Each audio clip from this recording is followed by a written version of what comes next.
आज म बिहानै उठी आफ्नो लडेको धानहरू हेर्दा पनि तपाईँलाई विरक्त लागेर आउँछ।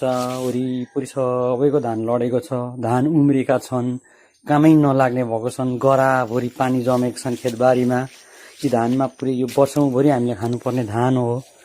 वर्षौँभरि खानुपर्ने धान यसरी हामीलाई प्रकृतिले यसरी धोका दिएको छ।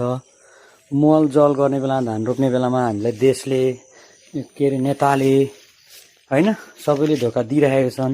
तर अहिले हुँदाहुँदै हामीलाई नेताले त धोका दिए हुँदाहुँदै हामीलाई प्रकृतिले पनि धोका दियो। हामी सबै किसानहरूलाई, अब किसानहरूले यति दुःख गरेर यति मल जल गरेर है, अब त मल नपाउने बेला पनि त्यति दुःख गरेर लाइन बसेर त 10 केजी 5 केजी मल दुःख गरेर लिएर रोपेको धान, पैसा खोजी खोजी जोताएको धान, पैसा खोजी खोजी मान्छे लगाएर रोपाएको धान, पैसा खोजी खोजी किनेर हालेको मल, अनि यसरी नष्ट, कामै नलाग्ने नष्ट भएपछि के गर्नु भन्नुहोस् त। आमामामा, त्यो मात्रै होइन, हाम्रो तोरीबारी पनि यस्तो नष्ट भएको छ कि यति खर्च गरेर तोरीको बिउ हानेर तोरी उम्रिसकेको थियो, तोरी पनि पुरै नष्ट क्या, पुरै नष्ट भएको छ। हेर्न, पानी जमेर अब उम्रिसकेको तोरी यसरी पानी जमेपछि त कामै नलाग्ने भयो नि त, नि पुरै कामै नलाग्ने भएको छ। नि धान पनि त्यस्तै नष्ट भएको छ।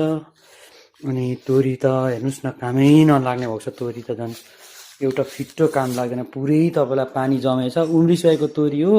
उम्रिसकेको तोरीमा अनि पानी यसरी जमेपछि त अनि खतम भएन त, पुरै खतम भएको छ। हेर्नु त अब तोरी पनि खतम भयो, धान पनि खतम भयो। प्रकृतिले हामीलाई यसरी धोका दिनुभयो। अस्ति चाहिएको बेला पानी परेन, अहिले पानी परेर यसरी डम्माडोल भएको छ। डम्माडोलै छ पानी, हेर्नुहोस् न। चाहिएको बेला पानी परेन, अहिले हेर्नु त पर्खाको धान रोप्ने यस्तो भएको छ पानी, तोरीबारीमा यस्तो भएको छ। अनि चाहिएको बेला त खोइ कहाँ आयो त पानी। अनि के भएको यस्तो भन्नु त, यो त दसैँ लागेको होला देशमा। अब यता प्रकृतिले पनि धोका, देशले पनि धोका, नेताले पनि धोका, सबैले धोका दिन थाले। हेर्नुहोस् त अब।